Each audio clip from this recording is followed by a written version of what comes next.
Our gospel this morning is taken from the Gospel of Luke chapter 15, selected verses. Now the tax collectors and sinners were all gathering around to hear him. But the Pharisees and the teachers of the law muttered, "This man welcomes sinners and eats with them." Then Jesus told them this parable.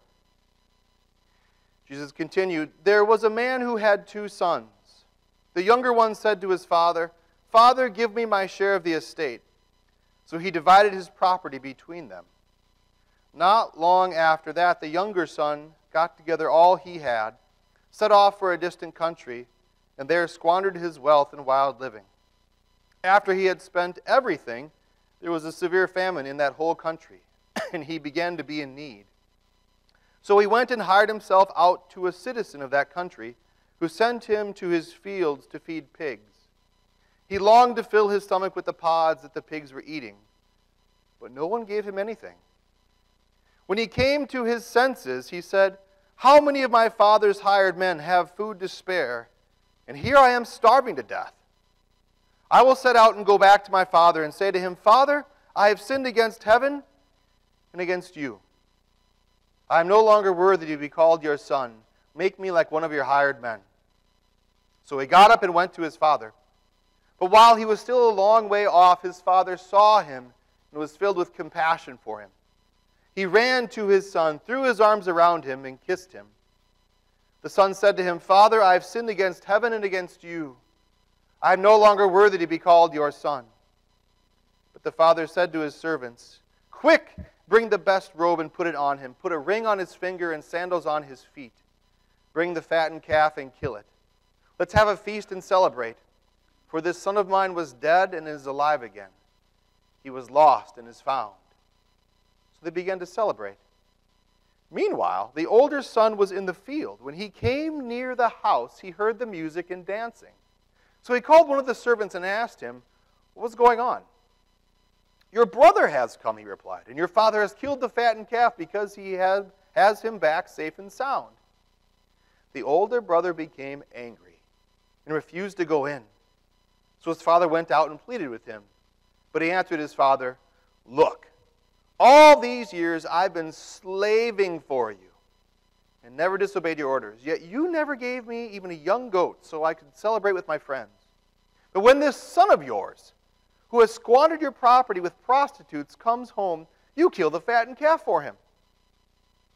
'My son,' the father said, 'you are always with me, and everything I have is yours.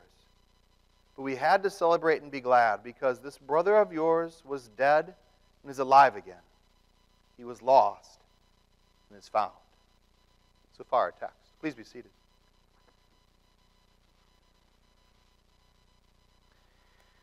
Dear Christian friends, if you pulled out an older Bible, now it just says lost coin, lost son. This is known as the parable of the prodigal son. Prodigal is not a word that you see on primetime television or very often. It means lavish wastefulness. And this is more about the parable of the prodigal family, frankly. There's a whole lot of lavish wastefulness going on. And you need to start with the son, of course, who left. He gets his share of the estate, heads off in a few years, wastes it all. And in doing so, he realizes that I'm out of money, I'm starving, pig slop starts to sound really good because he's so hungry. And so he goes home and he says, "I will make myself like one of my father's hired men." Not a bad idea, right? Well, he thought that what he was going for would be filling, but it was truly empty. The story is told of Christmas time in a small village. Back in the day, there was a name exchange because the village wasn't very big, less than 100 people. There was a grand tree in the gathering room in the center of the city, and everyone had a package except for the village idiot. He was a fool and everybody knew it, and no one gave him anything, and yet there was one package under the tree without a name on it. All the other packages had been distributed by the children to the people. He thought it must be his. It had the biggest bow, the shiniest wrapping paper. And he walked up and he ripped it open, and it was empty. Someone had played a cruel joke on him again. I wonder if the prodigal son who spent all of his money and wasted it realized that what he was doing was empty when he started. Probably not. And I wonder if we don't get excited by the shiny wrapping paper and the bows of life, all the things that look really good.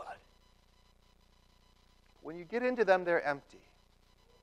They do not bring fulfillment.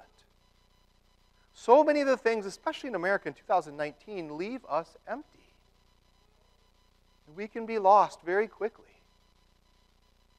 Satan doesn't even have to make you that bad. He just has to make you busy. So many of the things that leave you empty aren't on the surface wrong. They're benign and sometimes even good. And yet, they will not love you back. They will not take away your guilt. Only Jesus can do that. When you look at this parable, one of the things that always strikes me is that the father is looking for the son. It says, while he's still a long way off, his father saw him. How's that possible? What do you think went through the father's head? Every night after supper, as the sun is setting, what would he do? Would he wander up the hill, say a prayer, and just look? Waiting? Hoping today's the day when he comes home. And he sees the shadow far off in a distance. He sees the gate of his son. You can kind of tell how somebody's walking, right? And what does he do? He runs to meet his son. When Luther wrote a commentary on this, he said, nobles don't run. Nobles don't run anyway. They got people for that. This man is the estate owner, and he runs. This was striking to the people who heard it. This is the compassion of your God, who go out of their way. And what does he do? He slaps a ring on the kid's finger, embraces him, kills the fattened calf. It's just an expression for the big party, the good choice steaks you get out, right? And what is conspicuous in its absence in the account of the father bringing the son in? What about the money? What about all the things that you've done? What about all the screw-ups? There's no lecture. There's nothing in here. Just rejoicing. And I wonder sometimes if this prodigal father, who is lavish in his wastefulness with God's love and with forgiveness, gets it. Does he get the seriousness of the crime? The answer is yes. The problem that people have with my God and my faith so often is that they think that I talk out of both sides of my mouth. They look at the law. They look at God's stern words of punishment and they say, Pastor Fred, that sounds horrible. I get it. We should probably do a morality test on all the people who walk in. Put them on a lie detector and just quiz them quick. All the big ones, right? So they don't damage the pure spiritual gene pool that exists here at Star Bethlehem Lutheran Church. Why? I'm not sure why that was funny. Yes, that sounds ridiculous. But you have to understand, if you go back to the very first words of our text, you remember where this all started? Now the tax collectors and sinners were gathering around him to hear him, but the Pharisees and teachers of the law muttered, "This man welcomes sinners and eats with them." That's the cause for this parable.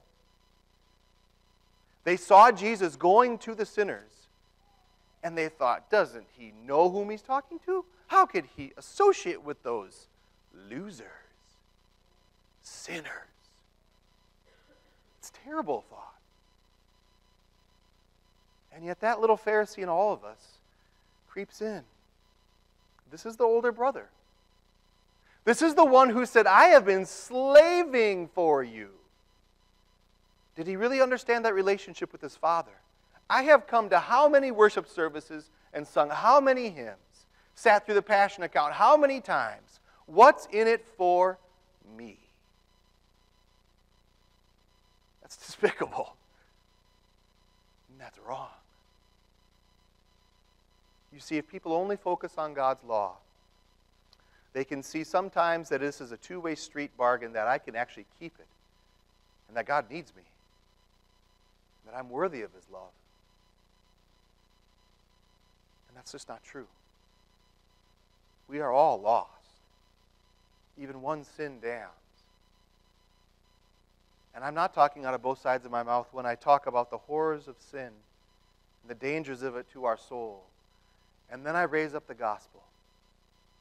And I show you God's love and how he would do anything for it. This parable is known as the chief of all of Jesus' parables. It's held up. You see it in literature. This and David and Goliath were in a public school textbook as good literature. It's true, and into truths that are communicated, and God's love for the lost are striking. I want to do this parable one more time, but this time you are in the eyes of the prodigal son, the one who was wasteful. You have to go back, 150 years. And the young man takes his inheritance, goes off, squanders it, hits rock bottom, begs for a train ticket back home, cobbles together the fare, and figures I could go back and work on my parents' farm. Just maybe they'll hire me back. He wrote a letter back to them the week before he was about to leave and said, I'm coming home, and if you'll have me, please hang a white towel on the clothesline in the backyard. The train tracks go right by the house. The time came for the trip, and he was extremely nervous because the train was coming around the bend, and his home would be right there. He told the person next to me, I said, this sounds kind of weird, but I want you to look out this window. In the next minute or two, we're going to go past a home. There's a red barn. It's a white home. It's got a dilapidated fence, a willow in the back, and there'll be a clothesline. And if there's a white towel on there, I know it sounds weird, but just tell me if there's a white towel. So the train goes by, and the guy stops him and says, "Dude, you got to see this. You got to look. Turn around." He looks out the window, and he sees a white towel on the clothesline,